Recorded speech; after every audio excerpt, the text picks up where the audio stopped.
Buenos días, buenas tardes a todos. Es un placer estar aquí con ustedes.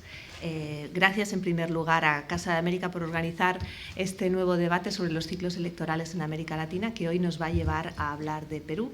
Soy Cristina Manzano, directora de Esloval, que es una publicación que se dedica a temas internacionales en español y que, por tanto, pues esta es una de las cuestiones que seguimos, que nos interesa y que nos toca muy de cerca. Para hablar de esto tenemos a tres expertos y bien conocedores tanto del país como de la región, y es un poco las diferentes perspectivas que queremos dar, que implican las elecciones del Perú, para empezar, para el propio Perú, pero también para nosotros como España, aquí estamos, y para toda América Latina. A mi izquierda está Luis Pásara, que es abogado y es doctor en Derecho por la Universidad Pontificia de Lima. Buenos días, buenas tardes y muchas otras cosas más. Tienen sus currículos en la web, no me voy a parar a relatarlos porque entonces no acabaríamos hoy. A mi izquierda está Esther del Campo, que es catedrática de Ciencia Política en la Universidad Complutense de Madrid, y a mi derecha Carlos Malamud, que es también catedrático de Historia en la UNED e investigador del Real Instituto Elcano. Vamos a tratar entre todos de hacer un repaso a cuál es la situación de la campaña, para empezar, cuáles son las perspectivas, cuáles son los temas que más están interviniendo y que más pueden afectar al futuro del país, y, como decía, también nos va a interesar tocar cuáles son las implicaciones que tiene para la región. Estábamos ahora hablando de, ayer hubo el segundo debate electoral, el primero fue hace unos días, y después del primer debate daba la sensación de que Keiko Fujimori claramente había ganado ese debate. No sé si las elecciones, pero por lo menos el debate, ¿no? Había utilizado un tono mucho más decisivo, mucho más agresivo, con respuestas mucho más contundentes, por lo menos en el debate electoral. El de ayer fue en la misma línea, un poco más tranquilo, pero yo justo les estaba preguntando a ellos, insisto, ahí atrás, ¿qué peso tienen los debates televisados en las decisiones de los votantes? En una campaña que ahora mismo da desde hace tiempo como ganadora, está siempre encabezando a Keiko Fujimori. Quería empezar a preguntarle a Luis, ¿qué peso tienen los debates, si es que tienen algunos? Yo creo que depende de las circunstancias, es decir, no se puede contestar en abstracto, ¿no? Me parece. En el caso peruano, o en el caso de estas elecciones, creo que tiene importancia el hecho de que, es decir, creo que tiene mucha importancia el hecho de que el porcentaje de indecisos haya sido relativamente alto, está acortándose en estos días, pero ha sido relativamente alto. Y una cosa más que me parece que hay que tomar en cuenta, y es el porcentaje de voto en blanco que hubo en la primera vuelta. Fue 11%, ¿no? Que es un porcentaje muy alto. Yo creo que todos sabemos lo que esto significa en términos internacionales, digamos. Si comparamos con la última elección española del 20 de diciembre, para el Congreso de los Diputados hubo 0,75 de voto en blanco. En Perú ha habido 11. ¿Qué significa esto? Yo creo que es un voto muy pensado, ¿no? El voto en blanco no es un voto como el voto viciado, que se puede ser interpretado como un error, etc. El voto en blanco es un voto muy pensado, muy racional, y que rechaza a todos los candidatos. Entonces yo creo que desde ese punto de vista hay una cierta porción del electorado que ha estado esperando dejarse convencer, por así decirlo, para la segunda vuelta, y en ese sentido tal vez los debates han podido definir gente, ¿no? Sin embargo, en esa cantidad de indecisos, de gente que está a disgusto con el panorama electoral que se les ofrece, la elección al final ha sido entre dos candidatos que ofrecen, o por lo menos que parten de una posición política que no es tan distante. Precisamente la representante de la izquierda quedó fuera del balotaje de la semana que viene. ¿Cuál es el panorama político ahora mismo en Perú? Después de cómo la izquierda ha quedado rezagada desde hace varios años, predomina ese modelo de economía liberal que, por otra parte, le está dando réditos económicos al país. ¿Cómo ves tú el panorama político que ha llevado a estos dos candidatos a la segunda vuelta? Bueno, La verdad es que la distancia que tuvo la candidata de la izquierda con respecto a Pedro Pablo Kuczynski no fue tan alta. Es decir, quiero decir que la diferencia que alcanzó PPK con respecto al tercer candidato pues fue bastante reducida. Por lo tanto, durante un tiempo hubo, yo diría que bastante expectativa de que realmente la candidata en la segunda vuelta fuera Verónica Mendoza. Desde el punto de vista político yo creo que sí que existen diferencias y quiero repetir algo que decía alguno de los politólogos peruanos más reconocidos, y es que ese clivaje histórico que durante el siglo XX fue fundamentalmente aprismo, antiaprismo, pues prácticamente se ha venido transformando, ¿no?, en este momento en torno a fujimorismo, antifujimorismo. Entonces, yo creo que en ese sentido el representante y el candidato, ¿no?, es decir, el aspirante, por decirlo de alguna manera, que se encuentra en segundo lugar, pues lógicamente representa más bien a esa corriente antifujimorista, aunque apoyó a Keiko en las elecciones del 2011. Y, por el contrario, el partido, de acuerdo, de Keiko Fujimori, pues efectivamente representa un poco, a Fuerza Popular representa la continuidad del fujimorismo. Económicamente, efectivamente, creo que existe más continuidad, pero me da la impresión de que el debate económico no es un debate que divida ni siquiera a la izquierda, es decir, porque nos encontramos con que la mayor parte de ellos siguen pensando en que hay que fortalecer la inversión privada, pero también hay que mantener elevada la inversión pública, hay que mantener de acuerdo la producción, sobre todo la producción minera. Es decir, hay que mantener las variables macroeconómicas, hay que intentar reducir la inflación. Es decir, creo que ahí no hay tanta diferencia. En el tema social, creo que hay algunos programas sociales que están bastante consolidados, por lo tanto, la mayor parte de los candidatos abogarían, ¿no?, o han abogado en la primera vuelta por el mantenimiento de estos programas sociales. Por lo tanto, yo diría que sí que hay efectivamente una división política, más que una ideológica, más que una división económica o una división sociológica, porque efectivamente hay sectores pobres, rurales fundamentalmente, que han votado de acuerdo por Fuerza Popular. Por eso digo que creo que el componente político-ideológico se ha convertido en esta campaña en un componente muy importante. Por parte de la izquierda, y termino por ser breve, porque es una primera intervención, creo que hay que reconocer una cosa, y es muy interesante, y es que creo que ha habido un interés por fortalecer una organización político-partidaria importante. Y entonces, de alguna manera, lo que significa es que después de los 80 nos volvemos a encontrar con una izquierda que tiene opciones políticas, y que seguramente este es un primer paso para que en un futuro más o menos cercano se pueda reconfigurar. Fíjense que en el fondo lo que se están disputando ahora mismo los dos candidatos en la segunda vuelta son fundamentalmente las elecciones. Se están disputando el centro político, fundamentalmente. Yo no sé si los votantes, volviendo un poco a la pregunta que le hacías a Luis, si los votantes de la izquierda, por ejemplo, a pesar del apoyo que pueda solicitar la candidata en la primera vuelta, van realmente a votar por PPK, o podrían votar en algún caso, que creo que no, en ningún caso, por Keiko Fujimori. Carlos, ¿cómo definirías tú esos dos campos? ¿En qué se basa el fujimorismo y en qué el antifujimorismo? Yo creo que esa es una de las preguntas centrales de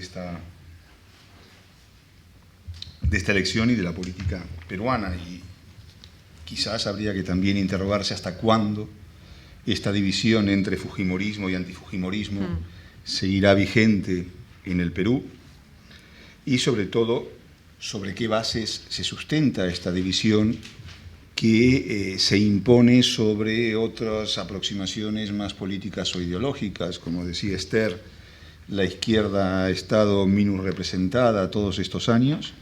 Es la primera vez con Verónica Mendoza que tiene opciones de pasar a la segunda vuelta, o al menos de tener una representación popular apreciable.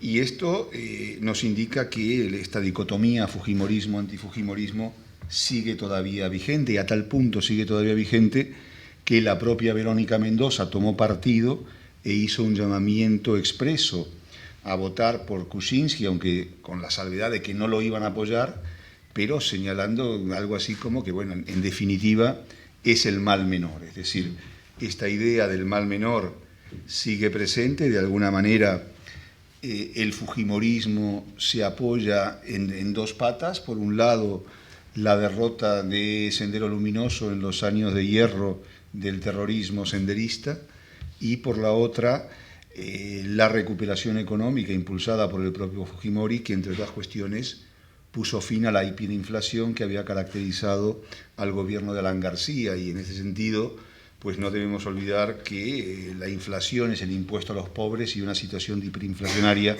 todavía es mucho más dramática y angustiante para la población. De esta manera, pues el respaldo que algunos sectores populares otorgan al fujimorismo es importante. Y por el contrario, esa sensación de represión, de vulneración de los derechos humanos, de las libertades que se habían cometido por la dupla Fujimori-Montesinos durante también los años del fujimorismo, apoyan a aquellos que se muestran absolutamente contrarios a un regreso del fujimorismo, sumada también, aquí hay dos patas: por un lado la represión y por el otro lado la corrupción. Es decir, la corrupción fue otra de las notas dominantes del fujimorismo en sus años de gobierno, y la idea es que cualquier regreso del fujimorismo al poder puede implicar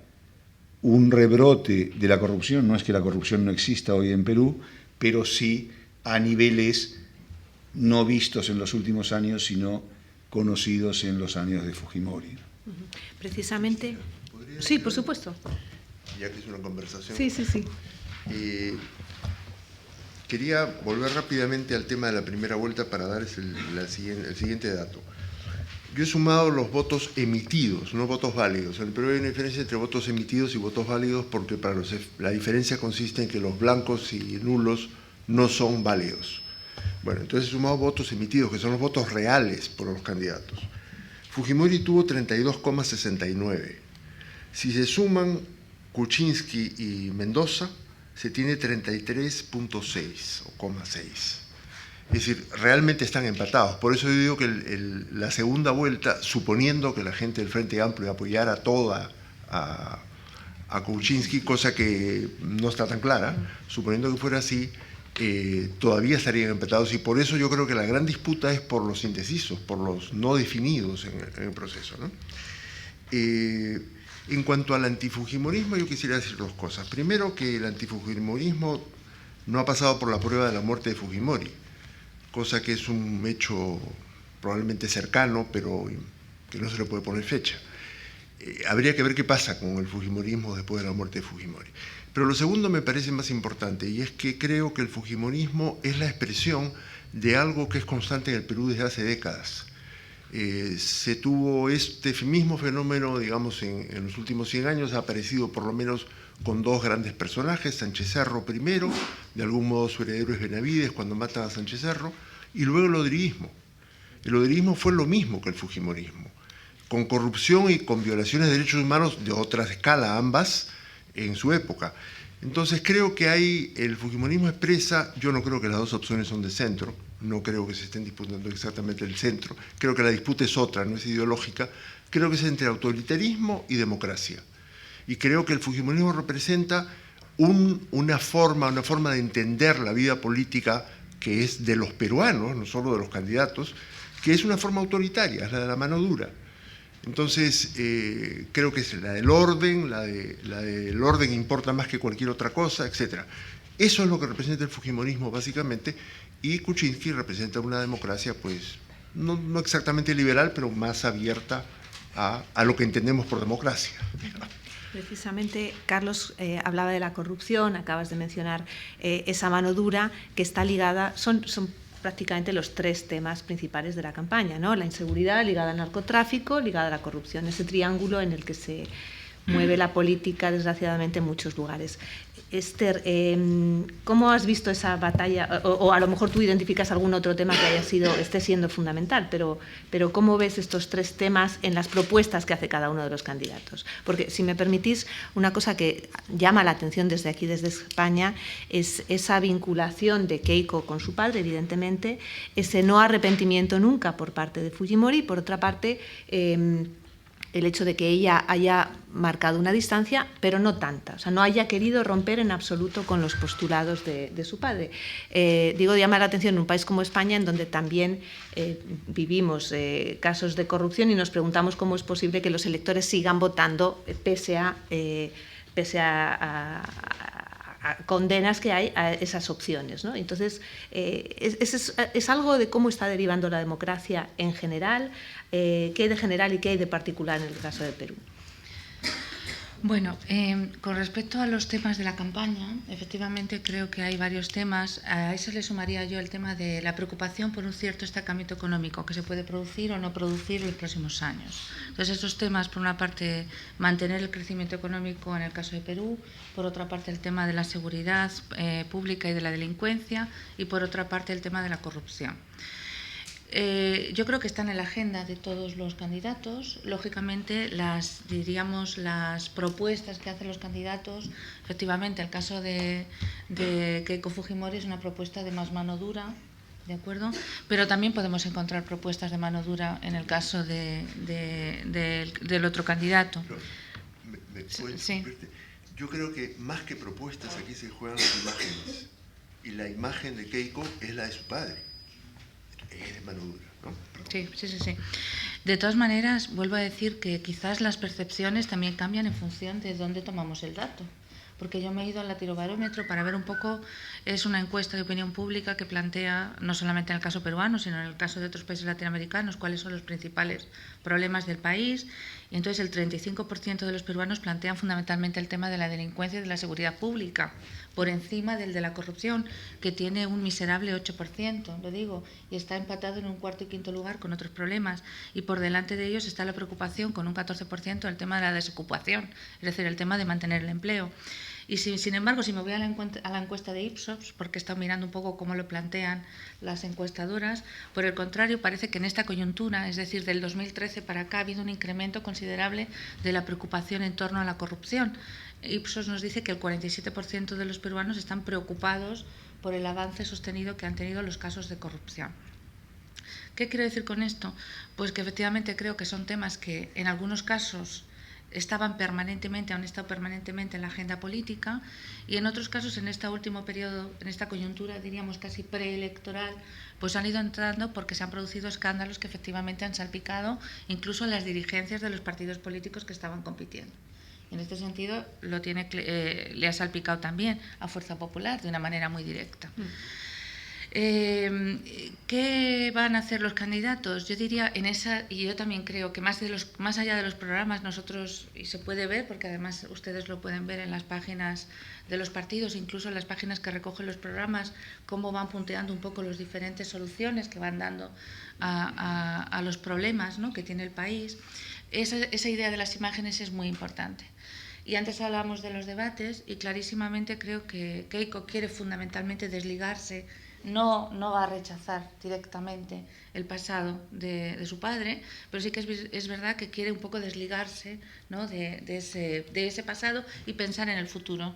Y en ese sentido, todas sus propuestas es, bueno, vamos a olvidar el pasado, yo voy a intentar desarrollar una política más abierta.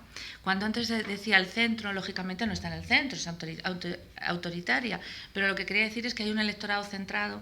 Piensen que el voto de Keiko es aproximadamente el voto estable, y esto ya lo tiene. Ha pasado desde que es elegida diputada, 2005, el 2011, y del 2011 para acá, de un 20 a un 30% de voto estable. Y eso es voto duro. Eso es voto duro. Esa es la diferencia con los otros candidatos, que no tienen voto duro. Es decir, es un voto extremadamente volátil. Algunos politólogos llegan a afirmar en este momento que el único partido político como tal es Fuerza Popular. Y esto es muy interesante porque nos va a cambiar radicalmente, ¿no?, cómo entendemos el sistema político. Por eso digo, la idea, es decir, la imagen que intenta proyectar la candidata es fundamentalmente una imagen que pretende luchar contra la corrupción, si bien es cierto que lógicamente están salpicados profundamente por episodios de corrupción muy cercanos. Por el contrario, creo que la imagen del otro candidato es una imagen que pretende trasladar eficacia, fundamentalmente en la gestión. Fíjense que me he dedicado también a ver un poco los perfiles políticos de los candidatos, no solamente de los que han llegado a la segunda vuelta, Y clarísimamente también hay un énfasis, es una campaña un poco sorprendente, porque también hay un énfasis tecnocrático en la campaña, en el sentido de nosotros vamos a gestionar bien, vamos a intentar seguir manteniendo un crecimiento económico. La verdad es que a Perú le está yendo muy bien, es decir, si bien el año 2014 bajó un poquito, el crecimiento del 2015 está en un 3.3 y realmente las previsiones son positivas, es decir, sobre todo en panorámica, diríamos viéndolo en una panorámica regional.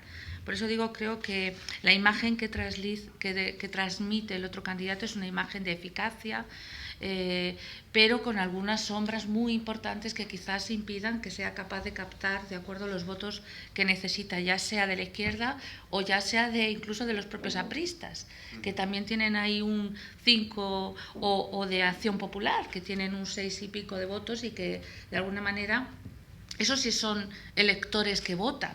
El asunto es si van a volver a votar en la segunda vuelta, y eso quizás es un problema. Creo que la imagen que transmite el otro candidato fundamentalmente es una imagen hasta cierto punto elitista, es decir, no solamente de una democracia liberal, pero sí de una democracia, diríamos, pensada para determinados grupos económicos y determinados grupos políticos.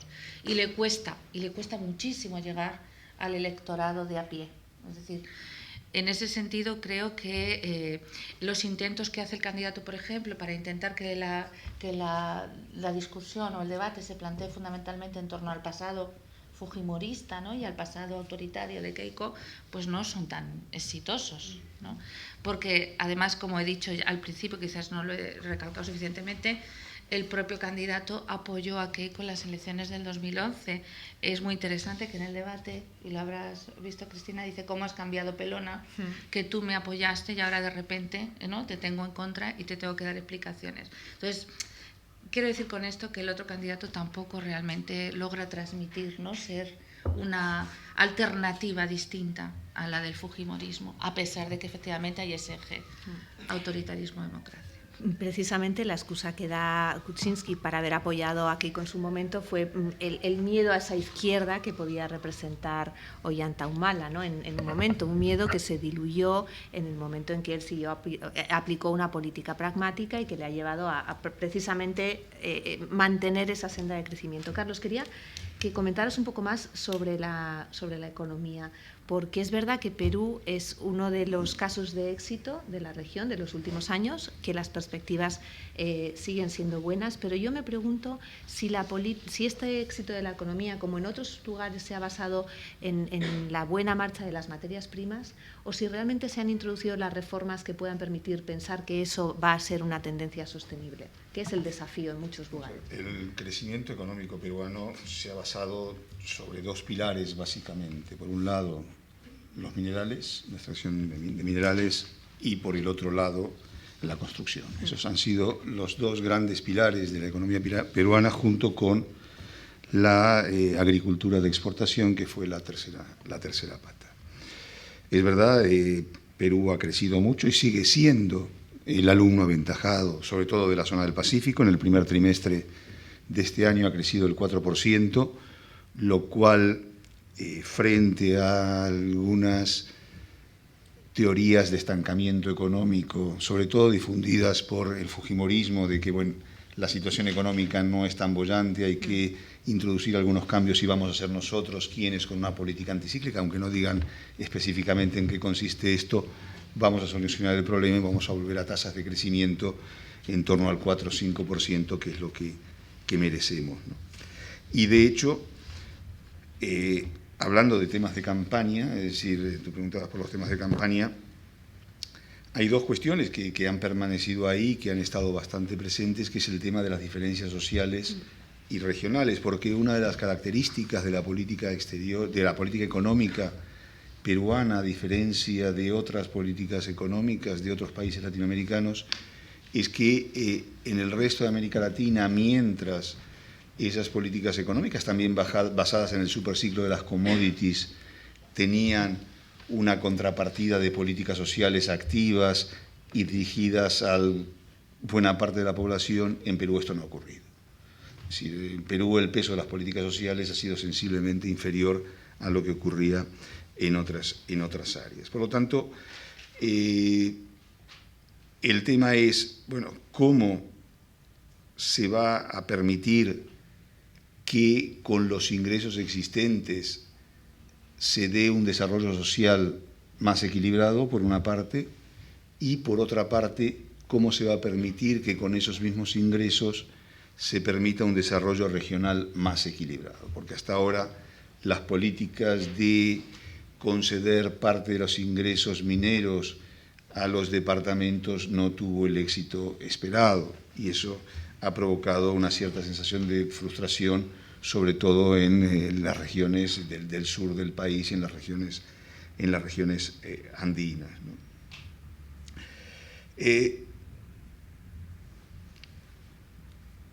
Había otro tema que era el tema del pasado, de si Keiko renunciaba al pasado o no renunciaba al pasado.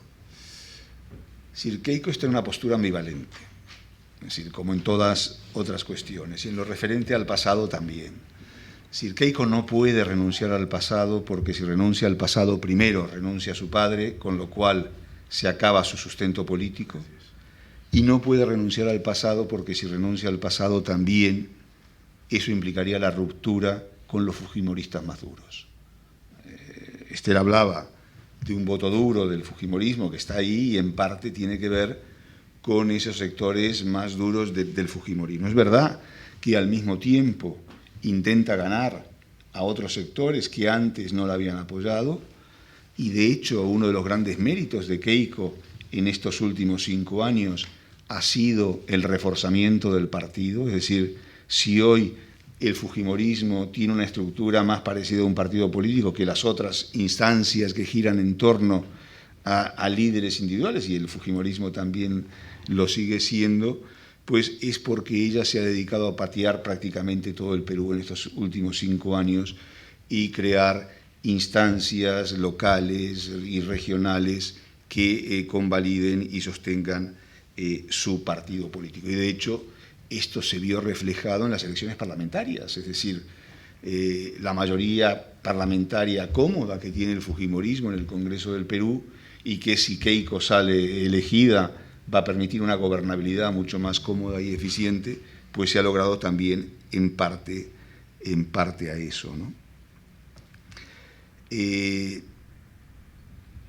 La situación a futuro de la economía peruana, yo creo que es sostenible, es decir, va a depender también de en qué medida, y en este sentido si Keiko gana, tanto si gana Keiko como si gana Kuczynski no habría grandes diferencias, la apuesta por el sector minero va a continuar, ¿no? Es decir, en los últimos años algunos proyectos mineros se habían paralizado, se habían abandonado. Yo creo que esto incidió negativamente sobre el comportamiento de la economía peruana, más la baja del precio del cobre sobre todo. Recordemos que Perú es el tercer productor mundial de cobre, pero que pese a esto pues sigue teniendo una economía que, como decía, en el primer trimestre creció al 4%, las perspectivas para el segundo son algo inferiores, pero muy por encima del desempeño de otros países vecinos. ¿Y quiero entender a qué se debe esa diferencia en el desempeño? Porque otros países se han visto muy afectados por la baja de los precios de las materias primas, de minerales, de agricultura. Precisamente por esa falta de programas sociales. Es decir, el problema es el gasto público, ¿no? Es decir, el gasto público y cómo es sostenible un gasto público no productivo como es el de los programas sociales, ¿no? Es decir, muy bien. Quería, Luis, sí, por supuesto. Hacer acotaciones. Me parece muy interesante lo que dice Carlos de que Keiko no puede renunciar no puede renunciar a su pasado y tampoco puede reivindicarlo. Yo creo que este es el grave problema. O sea, hay una especie de... Ella es un símbolo de su padre, y todos lo sabemos, por el apellido, porque fue primera dama durante el gobierno de su padre, en fin, por todo el papel que jugó frente a su madre cuando hubo el conflicto en la pareja conyugal. En fin, es claro que ella representa a su padre, pero ella no puede decirlo, no puede levantar esa bandera. Ahí hay una paradoja curiosa, ¿no? No, pero encima ha dicho, yo seré la última Fujimori Además, que va a estar en el gobierno. Exacto. No, pero su hermano se Pero, está peleando. claro, pero Claro. su hermano dice, no, momento, que yo también tengo mis derechos heredados, ¿no? Así es. Dos o tres cosas más. Una es la situación económica. Es verdad que el Perú sigue creciendo a diferencia de la mayoría de los otros países latinoamericanos, pero es verdad también, y esto lo dicen algunos economistas que analizan el asunto, que hay un problema a un par de años plazo porque, como dijo Carlos, las inversiones mineras se han frenado. Yo diría que las inversiones mineras se han frenado por dos razones que hay que tener muy en cuenta. Una es la situación del mercado internacional, particularmente China, que es uno de los grandes compradores de materias primas, de minerales, en el caso peruano, de cobre. Pero el otro problema que preocupa mucho a los inversionistas o inversores, como decimos acá, es el tema de los conflictos locales, los conflictos comunales, que se revisten o aparecen como conflictos medioambientales. Esto es un problema muy serio porque son muchísimos, o sea, no son 2 o 3. La última contabilidad que vi de la Defensoría del Pueblo pasaban de 100 conflictos vigentes que son focos de tensión muy importantes y que han llevado a algunas empresas a paralizar inversiones o a salir de la zona en conflicto. Este es un problema que Humala es uno, creo, de sus grandes déficits.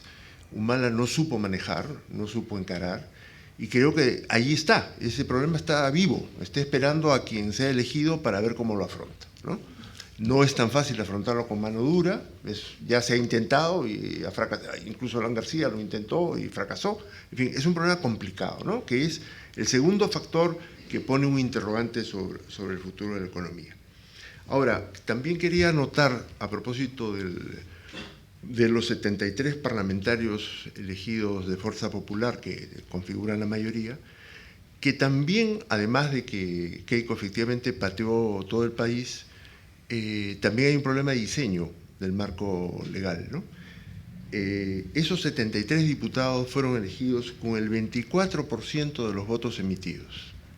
Entonces vean ustedes cómo una cuarta parte, por un problema de diseño, creo yo, que tiene que ver con varias cosas, se convierte en más del 50% dentro de la representación del Congreso. Entonces, también hay un problema de diseño, entre otros factores, ¿no?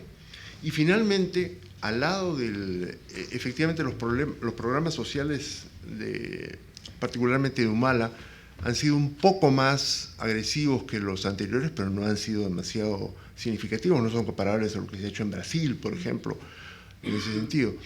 Pero también es verdad que la pobreza ha disminuido a la mitad. Entonces, esto es una cosa muy importante para entender esas prioridades que nos recordaba Esther, apoyándose en las encuestas, estas prioridades que hoy están puestas efectivamente en el problema de seguridad y no en el problema económico, ¿no? Porque claro, pues el elector medio no mira a 4 años plazo, el elector medio mira lo que tiene delante, y lo que tiene delante sigue siendo positivo, ¿no?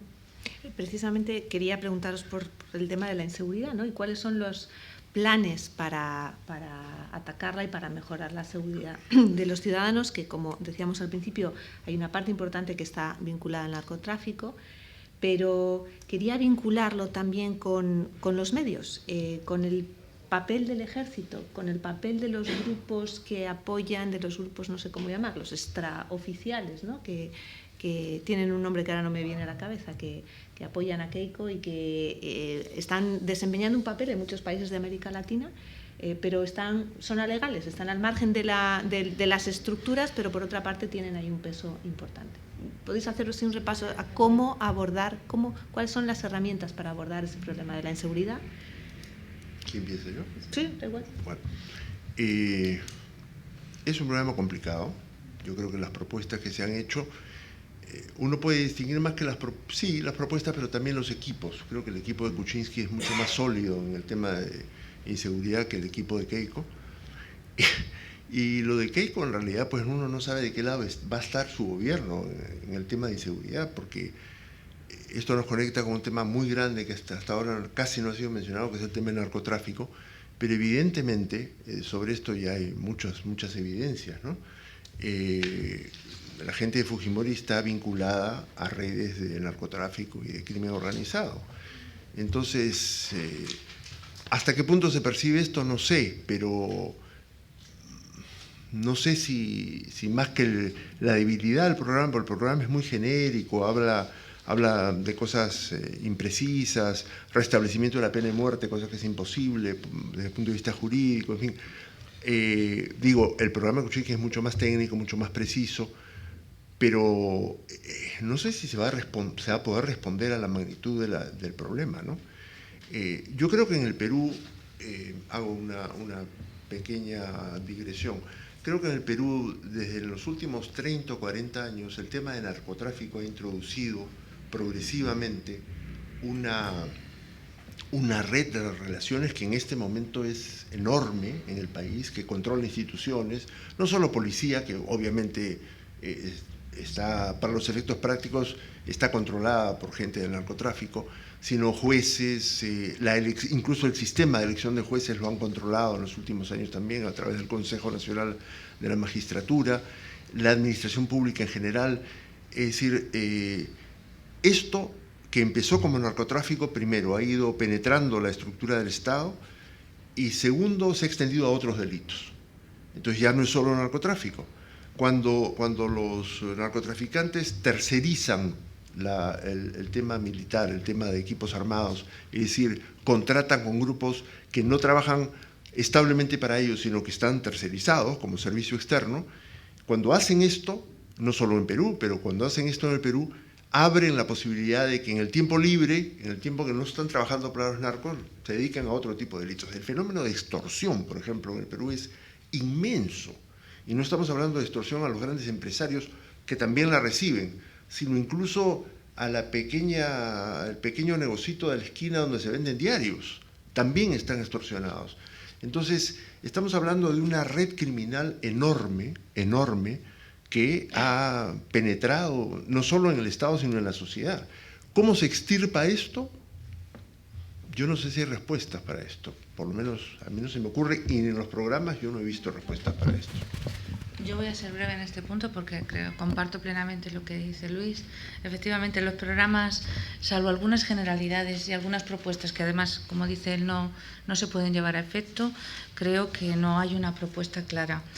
Quizás discuto un poco que el programa de Kuczynski sea más claro y esté más en el sentido de que me da la impresión de que está un poco armado de forma express y que no está tampoco tan claro muchas veces los puntos que vienen en él. Pero en todo caso creo que es un programa, o sea, un problema multidimensional, porque tiene un aspecto legal, jurídico importante, porque tiene un aspecto que tiene que ver con el aparato del Estado y la capacidad que tiene para llegar a los territorios, que tiene que ver además con un contexto, por añadir un tema que no ha sacado Luis, pero es el tema de la economía informal, que sigue teniendo un peso muy importante también en la economía peruana, y por lo tanto creo que tiene demasiadas aristas y va a ser complejo que uno solo de los candidatos lo pueda abordar. En este sentido, y simplemente por llevar un poco de nuevo el tema a un aspecto más político, el tema de los curules, ¿no? de los 73 curules que tiene Fuerza Popular. Claro, el problema es que 73 de 130 le da una mayoría que efectivamente si Keiko Fujimori consigue ser presidenta, pues va a tener, ¿no? un horizonte de gobierno muy positivo para sacar adelante determinado tipo de propuestas. Otra cuestión es que, más allá de que formalmente lo pueda hacer, si efectivamente va a encontrar los apoyos sociales o los apoyos económicos que necesita para sacar ese tipo de propuestas. Es un contexto, porque además, si bien es cierto, y yo lo he dicho, es decir, que es el partido que está en mejor disposición en este momento, también tiene muchísimos liderazgos locales, jefecillos, en muchos casos, que no le van a garantizar la disciplina del partido, sino a cargo de una negociación, es decir, en un proceso de negociación muy complicado. El problema es que si gana Kuczynski tampoco lo tiene fácil, porque no tiene mayoría, pero es que además también va a estar sometido a muchísimas pujas distributivas, ¿no? Es decir, se va a iniciar un periodo bastante complejo en el que todo el mundo va a querer, de alguna forma, tener una cierta capacidad de presión. Y por no seguir diríamos en esta dimensión más política, a la que quiero volver después un poco para haceros un horizonte un poco de dónde estamos, es decir, el sistema de partidos que ha pasado. Fijaros que la volatilidad sigue siendo la más alta del continente, es decir, si nosotros tomamos el periodo de los 80 hasta las elecciones del 2011, la volatilidad está por encima del 60%, es decir, que nos encontramos la volatilidad electoral. Fíjense, ese panorama realmente nos muestra un contexto político muy complejo y sobre todo volátil, es decir, sobre todo inestable. Y lo extraordinario es que Perú haya seguido creciendo en ese contexto político tan volátil, es decir, con esa incertidumbre tan grande. Por eso digo que creo que merecería luego, quizás al final, si me dejas, Cristina, volver a tomar ese... Yo que no sé si, Carlos, quieres añadir algo con el tema de la inseguridad. También en la relación, el narcotráfico no es una cosa de país, es una cuestión absolutamente regional, ¿no? Y global. Sí, bueno, en realidad, digamos, una lucha integral frente al tema de la inseguridad implicaría apoyarse en 4 elementos. Por un lado, la justicia, una justicia independiente y eficaz. En segundo lugar, el pilar represivo, es decir, la policía, una policía también que cumple eficazmente con sus funciones. En tercer lugar, un sistema carcelario que sea tal, es decir, que reduje y no que sea un lugar donde se sigue cumpliendo con la función de narcotráfico o delictiva. Y por último, la educación. Es decir, sin esas 4 pilares es imposible avanzar y que se den simultáneamente, es decir, que hace falta una política global en toda esta cuestión. Y es verdad que el narcotráfico, o la lucha contra el narcotráfico exigiría una concertación regional o una mayor concertación regional, pero aquí volvemos a otro de los grandes vicios de la política latinoamericana, y es que la integración regional no avanza ni para adelante, ¿no? Es decir, estamos enfrente de una profunda crisis del proceso de integración. UNASUR contó entre sus tantos consejos, y tenía más de 20, uno para luchar contra el narcotráfico, pero ha sido totalmente ineficaz, como la mayor parte de todos ellos.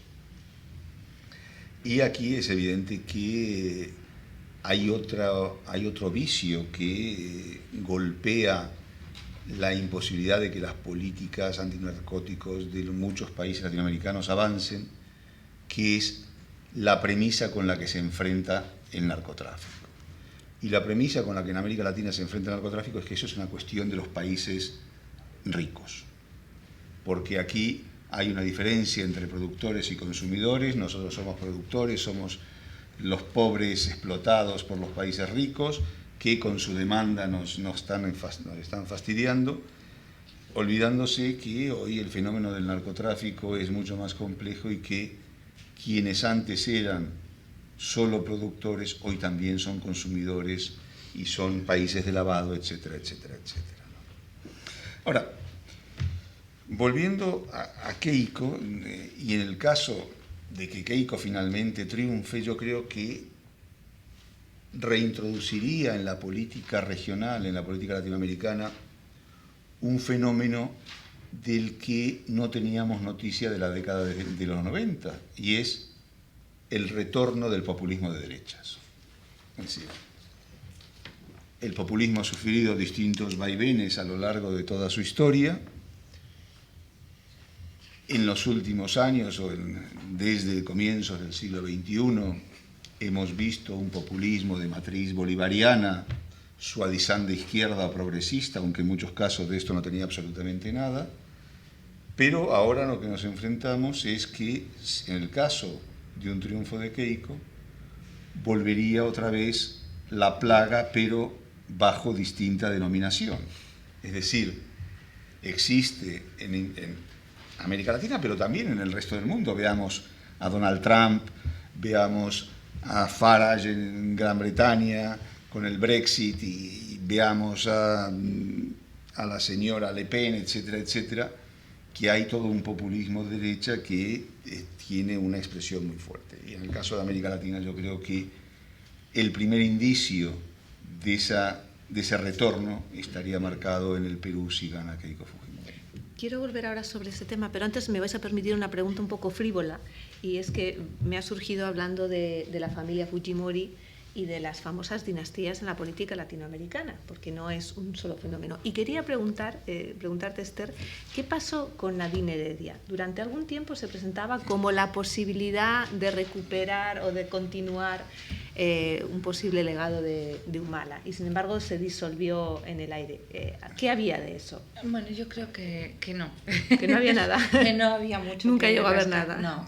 No. Es decir, una cosa es Más que glamour, hubiera más glamour, expectativas más glamour que otra cosa. personales, pero es difícil, ¿no?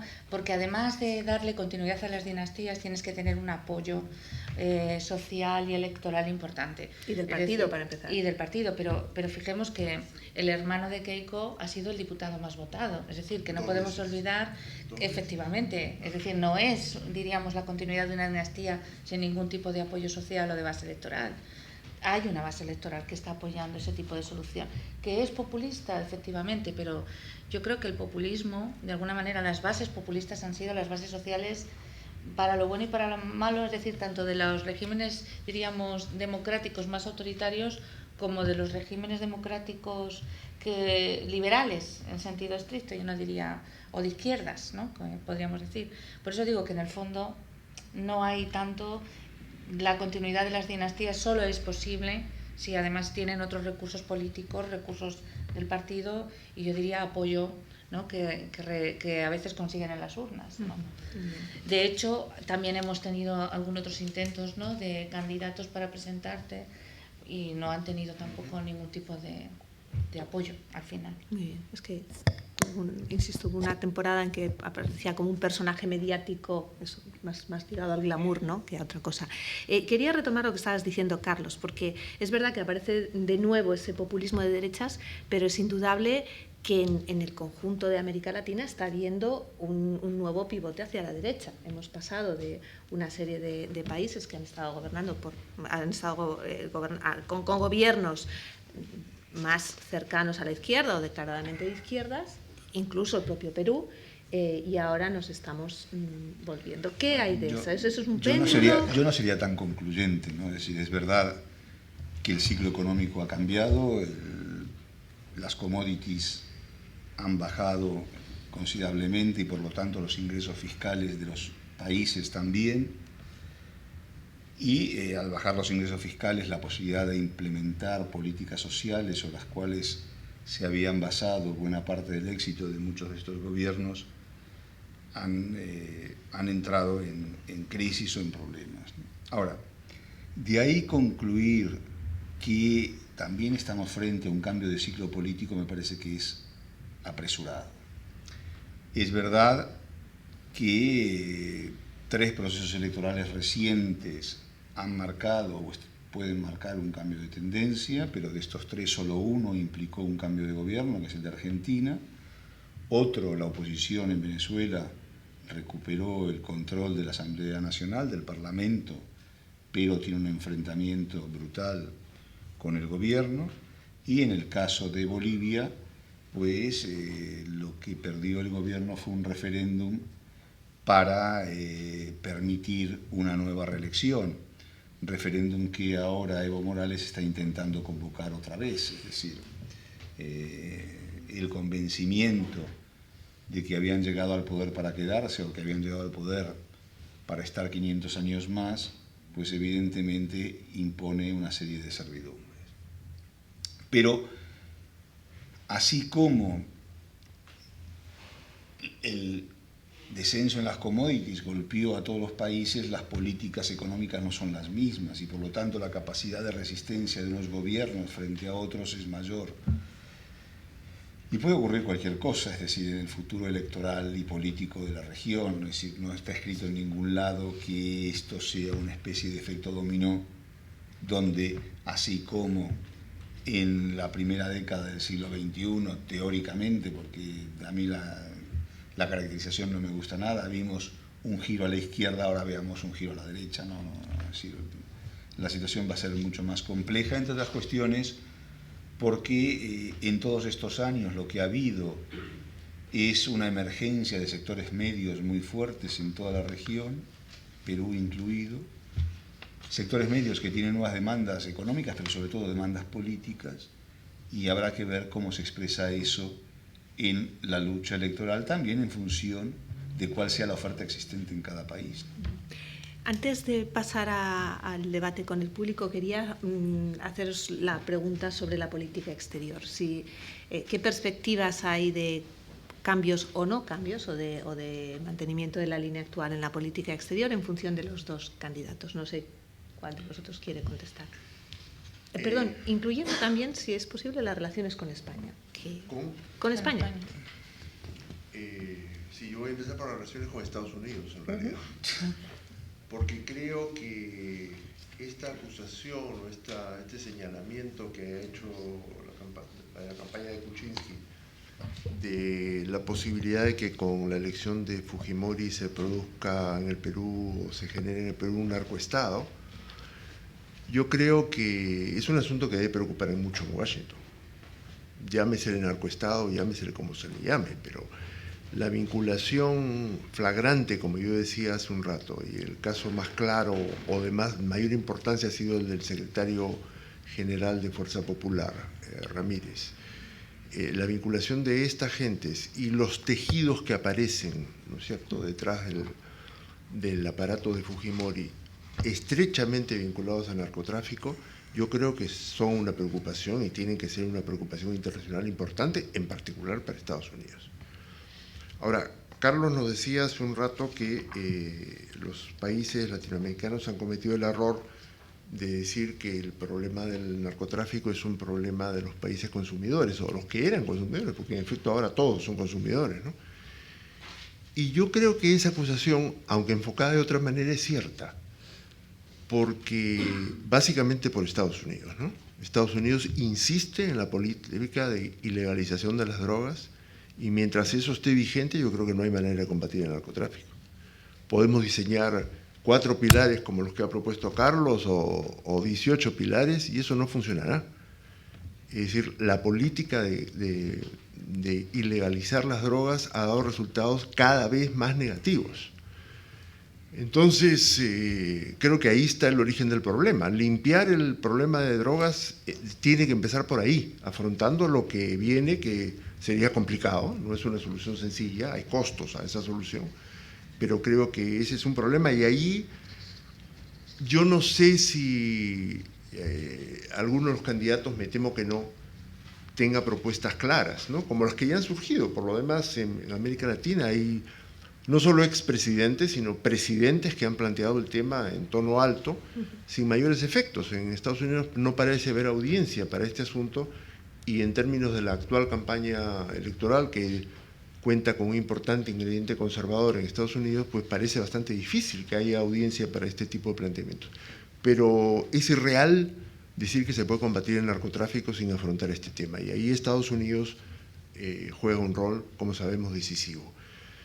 En cuanto a los efectos exteriores del uno y otro gobierno, la verdad es que yo no veo mayores diferencias. Kuczynski evidentemente sería un gobierno en el cual las relaciones internacionales, que hoy día son más que políticas comerciales, como sabemos, Kuczynski es un hombre que daría pues mejor cara, más garantías, más apertura a una serie de inversiones.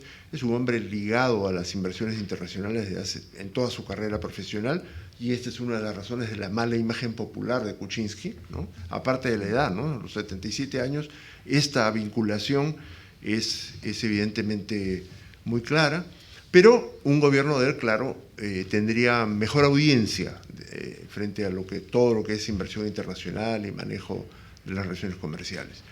En términos políticos, pues no sé, yo creo que Keiko tendría un problema serio con la DEA y con los informes de cumplimiento que periódicamente el Departamento de Estado hace acerca de la colaboración de los países con el tema del narcotráfico. No veo más. Con España no tengo la menor idea, y cualquier cosa que diga podría ser aventurada. Bueno, yo brevemente, por meterme un poco en la relación en la política exterior de Perú con España, yo creo que la política exterior realmente durante el gobierno de Ollanta ha sido bastante positiva. Habría que discutir si nosotros tenemos también una política exterior hacia América Latina. Carlos, no vamos a entrar en esa discusión porque creo que no tenemos, tampoco hemos tenido, más allá de lo que son las relaciones comerciales. Es decir, realmente lo que ha venido pasando en los últimos años ha sido un incremento sostenido, por ejemplo, de la inversión española, de las empresas españolas en Perú, no solamente de grandes empresas, sino también de medianas empresas. Y efectivamente lo que hemos tenido son relaciones comerciales bastante fructíferas, creo que para ambos lados.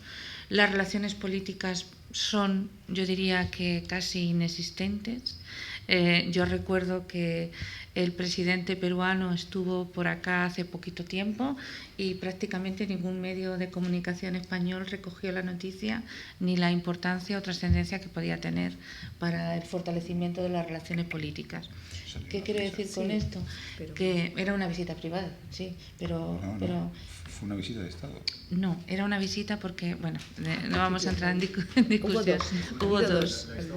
La del Estado fue el año pasado y estuvo en una visita privada, pero bueno, en todo caso, lo que quiero decir con esto es que realmente ni por parte de España ni por parte peruana hemos logrado alcanzar algún tipo de entendimiento que vaya más allá de unas relaciones económicas y comerciales. ¿Qué puede pasar? Pues mi impresión es que en ninguno de los dos casos las relaciones políticas se iban a favorecer. Nosotros tenemos también un horizonte temporal que tampoco sabemos qué es lo que va a pasar, por lo tanto, no sabemos realmente en ninguno de los dos casos, ¿no?, qué tipo de política exterior se va a hacer. Y creo que la economía va de forma independiente. Esto es muy interesante y sería objeto de otro debate, porque cuando uno ve un poco la relación que se ha ido produciendo entre la gestión de los gobiernos y la política, parece que hay una disociación entre la satisfacción o la valoración que hacen los ciudadanos con respecto al desempeño de los distintos gobiernos. No le ha pasado solamente a Ollanta, sino que le ha pasado a Alan García, le pasó incluso a Alejandro Toledo, que sale con una valoración bajísima, ¿no?, es decir, con una popularidad muy escasa, y sin embargo, si uno lo mira en perspectiva, se da cuenta de que la gestión no fue tan mala, con la perspectiva de los años, lógicamente.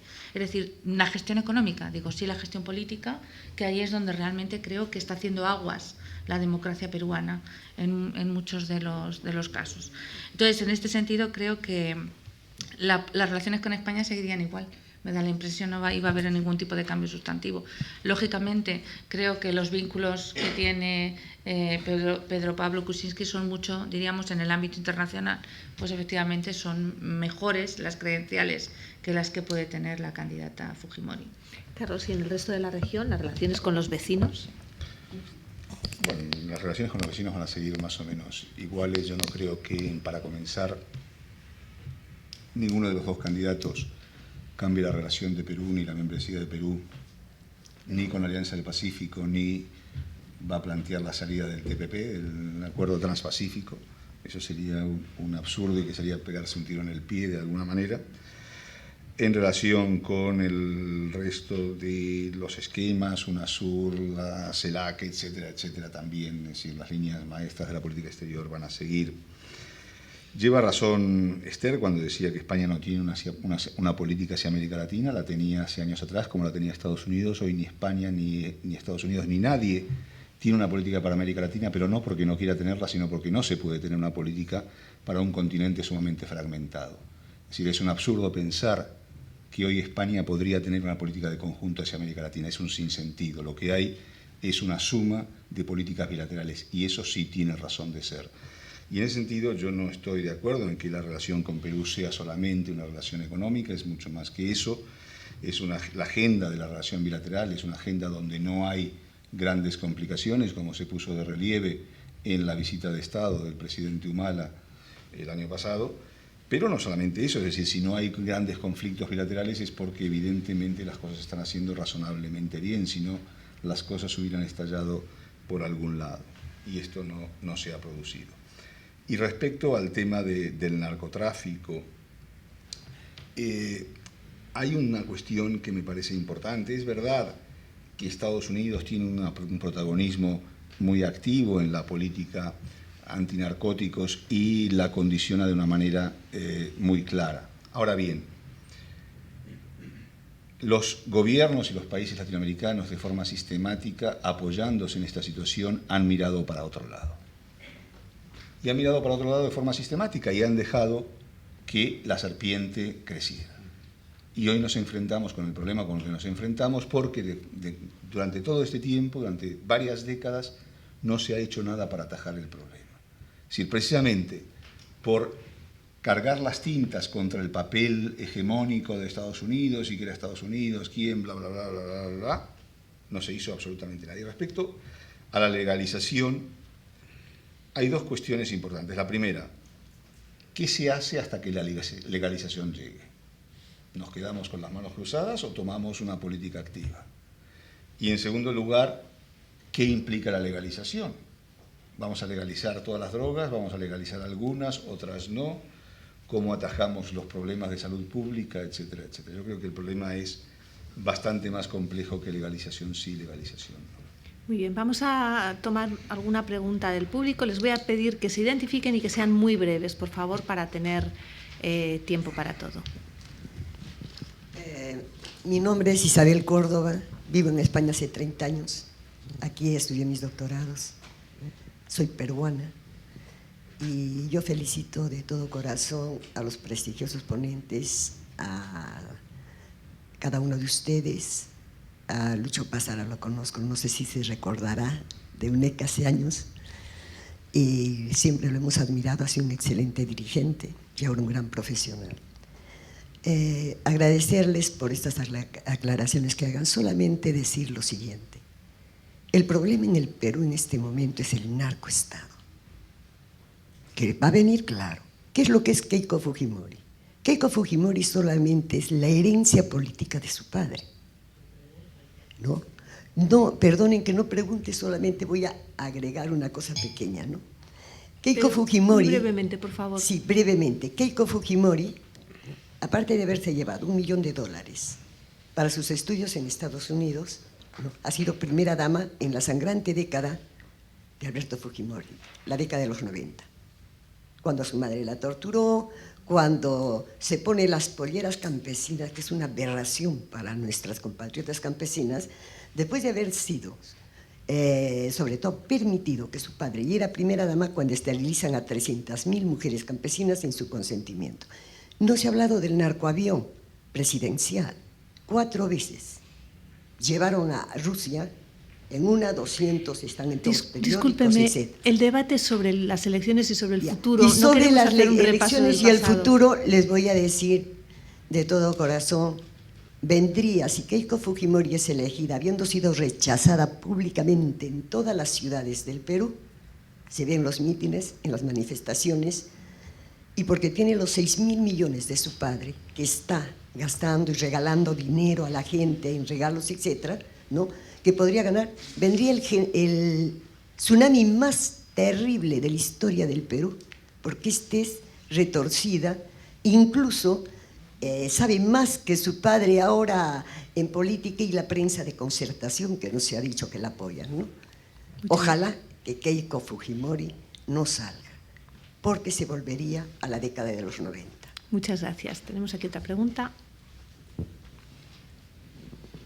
Hola, soy Emilio Blasco, el diario ABC. Quería preguntar al señor Pázara especialmente, aunque si otros quieren responder, si Keiko ganara, Keiko Fujimori, y su mandato fuera correcto, ese esquema que hemos hablado antes de fujimorismo, antifujimorismo, quedaría ya en el pasado. Es decir, la cuestión del pasado de su padre, este asunto quedaría muerto y solo se valoraría su gestión, o ese debate, esa dicotomía seguirá estando presente en la política peruana durante décadas o un par de décadas. Perdón, vamos a tomar la última pregunta y contestáis luego a la vez, a las 3. Hola, buenos días. Muchas gracias por el coloquio. Una pregunta muy específica. ¿Hay algún problema? En los programas se aprecia que quiera cambiarse la ley electoral precisamente para corregir un poco la inequidad del traslado de los votos a los escaños que estaban ustedes comentando. Y una pregunta un poco más amplia. ¿Ha supuesto realmente un terremoto político descabalgar de la carrera a Acuña y a Guzmán, que sería equivalente en España prácticamente como quitar de en medio, yo que sé, a Pedro Sánchez y a Albert Rivera, porque recuerdo algún sondeo en el que llegaron casi al 33% conjuntamente. Supongo que se ha dejado de hablar de eso, pero ¿puede generar algún pozo de deterioro institucional en el órgano electoral? ¿Cuál es su opinión sobre esto? Gracias. Hay necesitamos empezar a cortar. Hay 3 preguntas más, pero si me prometen que son muy, muy breves, por favor. Sí, buenos días. Soy Fausto Villafuerte. Yo quería hacer 2 preguntas concretas. Se está hablando de que se generaría una nueva situación populista de derechas. ¿Eso implicaría que hay un nivel de crisis económica y política en Perú para que eso se generara? En los años 90 era claro, ¿no? Había terrorismo, había crisis económica, había desgaste de la clase política.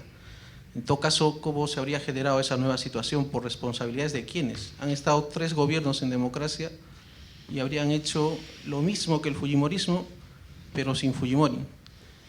Y la segunda pregunta al profesor Pázara dice, la disputa ahora es democracia o dictadura corrupta y narco, por ende también. Pero, no ha dicho dictadura, si no recuerdo, me ha dicho autoritarismo, que no es lo mismo. Bueno, pongamos autoritarismo. Pero en todo caso, hay veces la democracia tiene apellidos. ¿Cuál sería la democracia de Kuczynski? Porque en todo caso Kuczynski parece ser también otra vez fujimorismo sin Fujimori. ¿Qué va a profundizar en la democracia? ¿Va a haber algún cambio institucional? ¿Va a haber alguna reforma económica? Ahí lo dejo. Gracias. Teníamos 2 aquí. Sí, buenos días. Sí.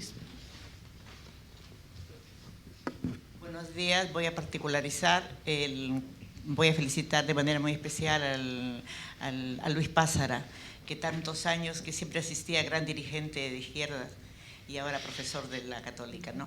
Mi pregunta, usted habló algo en relación al Frente Popular, me parece que no me ha quedado claro, y algo de narcotráfico con uno de los dirigentes, me gustaría que esa parte lo aclare. Y a usted, señorita, en que con el tiempo nosotros vemos los aciertos de los candidatos, de los presidentes que han sido, pues Toledo no ha sacado un solo candidato. Ha habido la debacle del partido aprista, y más bien la figura del Frente Popular es la que ha obtenido 20 escaños y 18 el PPK. Gracias. Yo lo digo como peruana solamente, y que gane el mejor. Hola, yo soy Elena Osta, estudiante de Filosofía, Economía y Política, y quería preguntar, ya que ha salido, es una pregunta un poco general, pero si me podríais comparar el populismo de derechas de Fujimori con el populismo de derechas de aquí Europa, las diferencias más importantes que podríais decir. Muchas gracias. Os pido que contestéis a las que os toque más de cerca, las que queráis, de una manera también breve, para luego poder hacer un repaso final. Primero que todo, no he sido dirigente de izquierda.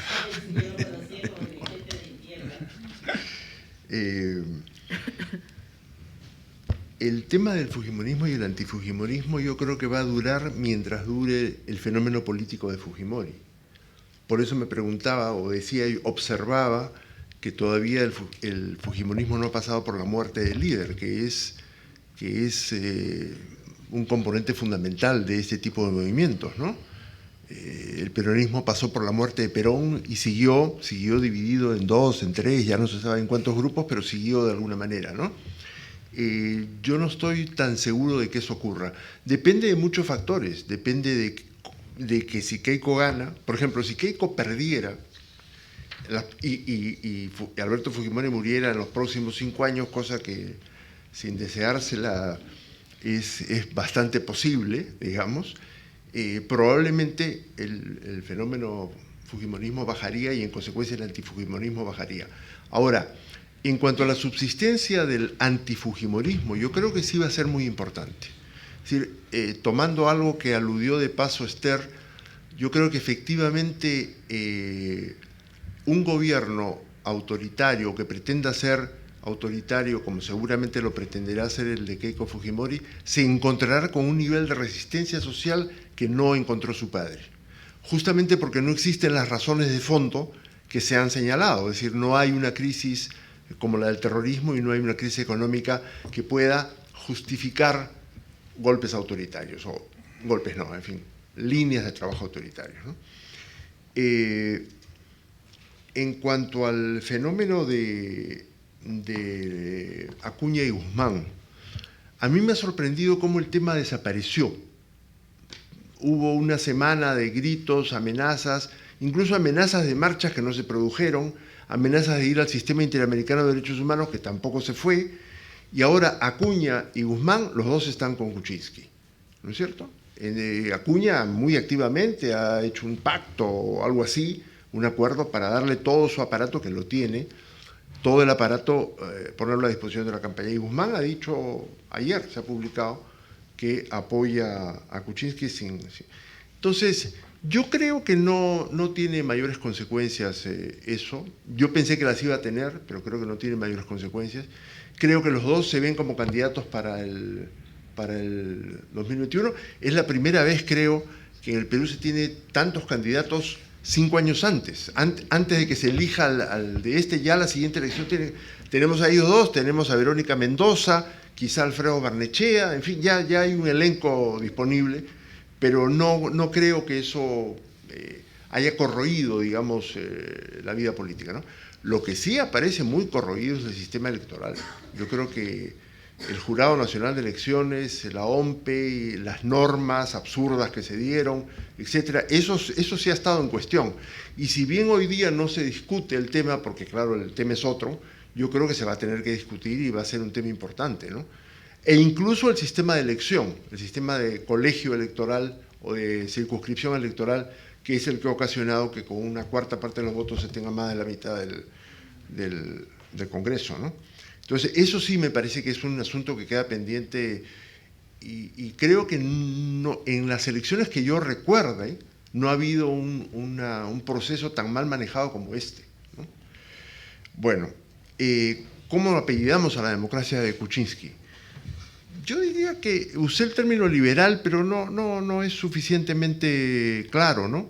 Yo creo que a diferencia del régimen posible de Fujimori, o del gobierno posible de Fujimori, yo creo que un gobierno de Kuczynski tendríamos un Estado de Derecho mínimo, como ocurre en América Latina, no es el Estado de Derecho europeo, evidentemente, pero tendríamos un Estado de Derecho como el que hemos tenido, digamos, en los últimos gobiernos, el de Toledo, el de García, un gobierno que respetaría, pues, las libertades civiles básicas, la libertad de asociación, la libertad de prensa, etcétera, que esas son las cosas que no están seguras con Keiko, ¿no?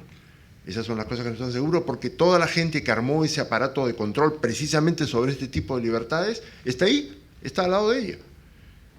No se han ido. Entonces creo que me parece que eso es lo que se puede apoyar. En cuanto al tema de Fuerza Popular, no Frente Popular, de Fuerza Popular y los narcos, bueno, probablemente usted no ha seguido las noticias, pero en las últimas semanas ha habido una sucesión de escándalos, de los cuales el más importante fue el que me referí, es que el secretario general del partido fujimorista de Fuerza Popular aparece vinculado directamente a acciones de narcotráfico. Entonces, tiene una investigación de la DEA, por silencio debemos entender lo que es así, ¿no es cierto? Y tiene un proceso abierto por lavado de activos en el Perú, un proceso hecho por la Fiscalía. Esto con cosas muy groseras, digamos, ¿no? Millones que aparecen. El caballero ha sido cobrador de microbús durante X años de su vida, en su juventud, y de pronto tiene 7 empresas florecientes que tienen capitales que no se sabe de dónde vienen, con cientos de millones de dólares. Entonces, es más o menos evidente, tan evidente que ha tenido que pedir una especie de licencia al cargo de la Secretaría General, porque, claro, estaba manchando demasiado a la candidata, ¿no? Igual que Brasil, porque la actual gobierno, ¿no? Más o menos. Todavía la investigación no ha ido tan lejos, pero esa es la idea. Gracias. Brevemente, hay un libro que salió, una reedición de Carlos Meléndez, que es muy interesante, que se llama Anticandidatos, y creo que recoge muy bien un poco lo que nos encontramos en estas elecciones. Es que realmente ninguno de los candidatos despierta un entusiasmo entre el electorado lo que diríamos, no tanta adhesión, pero sí que diríamos rechazo, ¿no? Muchos de ellos generan rechazo. Creo que es un poco la disputa que se está produciendo entre los dos candidatos en esta segunda vuelta. Con respecto al caso de Acuña y al caso de Guzmán, es muy interesante porque efectivamente Acuña había venido acumulando numerosos recursos políticos que tenían que ver, de acuerdo, por ejemplo, el mayor número de autoridades locales lo tenía Acuña, es decir, que tiene un sustrato, un apoyo político interesante. En el caso de Guzmán, para mí, fundamentalmente, sí, y en el caso de Guzmán más bien es crecimiento mediático. Es muy interesante. Meléndez en el libro dice yo diría, con un humor muy irónico, ¿no? Dice, no tiene ningún Julio Lovers, pero tiene mucho Keiko Haters. Es decir, realmente no consigue un entusiasmo en muchos de los votantes, pero sí que consigue un rechazo, es decir, un apoyo en aquellos que realmente no se sienten de acuerdo próximos a Keiko. Entonces, en ese sentido, cuando fueron excluidos, efectivamente, creo que estuvieron, es esa semana, incluso yo creo que es Guzmán que dice, bueno, voy a llenar la Plaza de San Martín y al final no consigue realmente una manifestación suficiente como para demostrar, ¿no? Su potencial. ¿Qué pienso? Pues, y me voy un poco a los politólogos que han analizado las exclusiones. Martín Tanaka, por ejemplo, el propio Fernando Tuesta, de acuerdo, que fue presidente de la OMPE, ¿no? Del Jurado Nacional de Elecciones, de la OMPE. Lo que ellos dicen es que realmente las decisiones que se han tomado por parte de la OMPE y del Jurado Nacional de Elecciones no se entienden muy bien. Es decir, los motivos de exclusión y cómo los tiempos, es decir, que se haya dejado para el final casi, es decir, nosotros realmente estábamos en marzo, ¿no? Finales de marzo, es cuando se toma la decisión de excluir a parte de los candidatos. Y en el fondo lo que ellos están planteando es que se necesita una reforma política de grandes dimensiones en el caso peruano. Yo diría que, por ejemplo, la organización de todo el proceso electoral es de las más complejas y yo no diría de las mejor organizadas de la región, con la existencia de al menos de 3 organismos electorales o cuasi electorales que participan de acuerdo en el proceso. Pero claro, anticipar, por ejemplo, en la campaña que íbamos a hacer una reforma política de esa envergadura, incluso pudo tener consecuencias negativas. Por ejemplo, Guzmán lo anticipaba y eso le fue bastante mal. Es decir, ¿qué quiero decir con esto? Que en algunos casos lo que se predicaba, es decir, hay que hacer una reforma, pero ninguno de los candidatos realmente lo lleva como un gran paquete de reformas en este sentido. ¿Y qué hay que tocar? Pues yo, a mi juicio, prácticamente todo. El problema no es un problema de normas, hay muchísimas normas y de hecho la última modificación de la ley que creo que ha venido a enfangar un poquito más cómo se ha celebrado la elección. En este sentido, más bien creo que habría que alcanzar un gran acuerdo en torno al sistema electoral, en torno al tamaño de los distritos, de las circunscripciones, en torno al método uninominal para votar por algunos de los candidatos, de los representantes políticos. Es decir, yo creo que hay bastante faena, tanto en el tema, digo, de la fórmula electoral y de las características del funcionamiento, como en el tema, y esto es muy interesante porque no hemos avanzado tanto, de la administración electoral, de la organización de acuerdo de todo el proceso electoral. Por último, una pequeña aclaración, no estaba, de alguna manera, lo que planteaba con ese, diríamos, tiempo que hemos pasado, ¿no?, de esos presidentes, en el fondo no era una justificación, claro, no han conseguido nada. Es decir, y de hecho, o las encuestas nos engañaban mucho o realmente no nos estaban mostrando una realidad, y es que los viejos partidos han tenido un proceso de desgaste brutal. Y él escasamente ha pasado un 5%, como digo, Acción Popular escasamente ha pasado un 6%, es decir, que nos encontramos en un contexto político bastante complejo en el caso peruano. Pero no tiene por qué ser negativo, es decir, puede ser positivo, están apareciendo nuevas fuerzas políticas. Decía el profesor Passarà, y efectivamente algunos ya se están candidateando para las próximas elecciones, lo cual implica efectivamente pues que existe, ¿no?, interés. Y yo diría, por dejar una nota positiva, y con esto termino, igual que les he dicho que la volatilidad electoral en Perú, la volatilidad promedio de estos últimos años, pues nos estaba mostrando una situación política de gran inestabilidad, también tengo que decir que frente a otros países andinos, sin embargo, ha aumentado la competitividad. Y eso es un elemento positivo, es decir, frente a otros casos de la región donde efectivamente nos encontramos con menor competitividad, fundamentalmente incluso en el caso chileno, pues el caso peruano nos está mostrando que también una cierta vitalidad en los sistemas de partidos. Y quizás haya que pensar que los viejos, diríamos, mecanismos, incluso los viejos modelos teóricos que nosotros hemos utilizado como politólogos para analizar la realidad política en América Latina, pues ya no sirven. Y estamos asistiendo al surgimiento de otro tipo de organizaciones, por supuesto con un papel mucho más novedoso también de las redes sociales, de los medios de comunicación, y estamos asistiendo también a un proceso distinto de movilización social. Y no entender eso a lo mejor implica, si nosotros entendemos la política tradicional y el viejo populismo en ese sentido, de acuerdo, de masas dispuestas a ser movilizadas por los políticos o por los líderes de turnos, pues efectivamente creo que no podríamos entender la complejidad del fenómeno. ¿Qué quiere decir con esto? Pues que más allá de ese discurso de Keiko y esa apelación, creo que hay que reconocer, y no estoy defendiendo a Fujimori, ¿de acuerdo?, pero que hay que reconocer que ha hecho un trabajo que no han hecho otros partidos políticos, o que han dejado o han perdido terreno. Es decir, el APRA tenía bastiones territoriales, los ha perdido. Es decir, y sin embargo, el fujimorismo ha hecho un esfuerzo durante estos últimos 4 años, diríamos, territorial enorme. Por lo tanto, no es, ¿de acuerdo?, más allá, efectivamente, de las primas que le da el sistema electoral, que es evidentemente cierto. Es decir, en realidad el sistema político está mucho más fragmentado de lo que nosotros podemos ver analizando solamente las elecciones presidenciales y sobre todo la concentración de voto que va a producir la segunda vuelta. Carlos. Gracias. Bueno, primero sobre el fujimorismo, antifujimorismo, quizás lo primero que había que puntualizar es que hay una gran diferencia entre lo que significa el peronismo, antiperonismo en Argentina o el chavismo, antichavismo en Venezuela respecto a este fenómeno del fujimorismo, antifujimorismo, ¿no? Entre otras cuestiones por el carácter propio del movimiento fujimorista, si se puede hablar de tal movimiento, y la concepción hegemónica de los otros dos, ¿no? Ahora, ¿cómo evolucionará en el futuro esto? En el caso de que gane Keiko Fujimori va a depender mucho de su acción de gobierno. ¿En qué sentido quiera dejar atrás el pasado o no? Y esto va a ser fundamental, pero también de la consolidación de nuevos partidos. Por ejemplo, en la medida en que la izquierda se consolide y logre aglutinar un partido potente detrás de Verónica Mendoza u otro candidato, pues evidentemente esto va a quitar espacio a esa dicotomía fujimorismo-antifujimorismo. Comparar la impugnación de Acuña y Guzmán con qué hubiera pasado con Sánchez y Rivera en una posición similar me parece fuera de lugar. Hablaba de que en algunos sondeos llegaban al tercio. Sí, pero con independencia, aunque hubieran llegado al 80%, me da igual.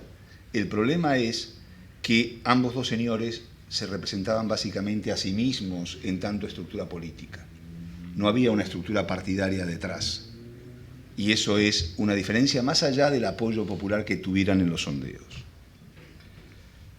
Y entre otras cosas porque si algo muestran los sondeos preelectorales peruanos es precisamente la volatilidad del electorado y cómo cambia a medida que la fecha electoral se acerca. Populismo de derechas, 2 preguntas había en torno a eso. La emergencia de un populismo de derecha implica crisis económica y social, ya Luis lo decía, no hay tal crisis económica y social en Perú. Ahora, lo que sí hay es una crisis del sistema político. Y hay que ver las cuestiones en esa dirección. Y respecto a la diferencia con el populismo de derecha en Europa, es verdad que todos los populismos son nacionalistas, pero en el caso del populismo europeo de derecha tiene un componente xenófobo muy importante que no existe en América Latina y esa es una razón importante. Otra característica de los populismos de derecha, tanto en Europa como en Estados Unidos, que surge a partir de ser una respuesta a la globalización, es su postura contraria a los tratados de libre comercio y al libre comercio. En América Latina todavía no sabemos cómo va a evolucionar el fenómeno y en qué dirección. Keiko Fujimori hasta ahora no se ha expresado al respecto y todavía no hemos visto la emergencia de otros fenómenos similares. Y en ese sentido, no sabemos si en algunos lugares el populismo de derecha en América Latina va a ser una respuesta a la globalización o va a ser una respuesta al bolivarianismo pasado. Y esto también va a condicionar evidentemente las características del fenómeno. Muy bien, os voy a pedir una frase final, incluso me atrevería a pediros un pronóstico antes de cerrar. Pido también disculpas porque había alguna pregunta más, pero nos hemos comido el tiempo y con eso ya concluimos. No sé, ¿quién quiere empezar? Carlos. Buen pronóstico, difícil, es decir, las probabilidades en este momento son mayores a favor de un triunfo de Keiko, pero esto no está totalmente escrito. De aquí al domingo puede pasar cualquier cosa, es difícil, pero todo es probable. Y la frase final es que gane quien gane, poco va a cambiar en el Perú. Gracias, Esther. Bueno, yo creo que también efectivamente está bastante difícil dar una aproximación. Si nos fiamos de las encuestas, no sé hasta qué punto, parece que Keiko va un poquito por delante en este momento, ¿de acuerdo? La encuesta de Ipsos del 29 de mayo le da en votos válidos un 53.1 a Keiko y un 46.9 a PPK. En votos emitidos un 45.9 a Keiko y un 40.6 a PPK. Es decir, ahí están los datos. Quiero terminar con una viñeta que les comentaba antes a los otros ponentes que salía en El Comercio de hoy, una viñeta de Andrés que decía, eran dos personas que estaban viendo a los dos candidatos y le preguntaba una a la otra, ¿estás indeciso?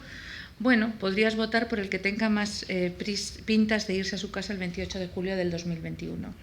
Es decir, esto tiene que ver un poco con lo que le estaba diciendo de los anticandidatos, ¿no? La idea es, realmente ninguno despierta un fervor en los electores. El asunto es, bueno, ¿cuál es el mal menor? Que decía Carlos con anterioridad. Muchas gracias, Luis. Lo voy a limitar a la frase. Si Keiko es elegida, el futuro del Perú es sombrío. Bueno, no quisiera acabar con este tono sombrío. Gracias en cualquier caso a los tres por un debate. Creo que sí me sumo a una nota que ha hecho Esther antes, ¿no? Y es que dentro del repaso que hacemos periódicamente a la región, el Perú está muy bien colocado hoy. Esperemos que siga estándolo también en los próximos años, ¿no? Es verdad, porque siempre se habla, independientemente de los muchos problemas que afrontan todos los países, la situación, el punto de partida es muy diferente a cómo se ve cuando se analiza la situación desde fuera. En cualquier caso, muchas gracias por su asistencia, gracias a vosotros tres por compartir vuestro conocimiento y hasta otra.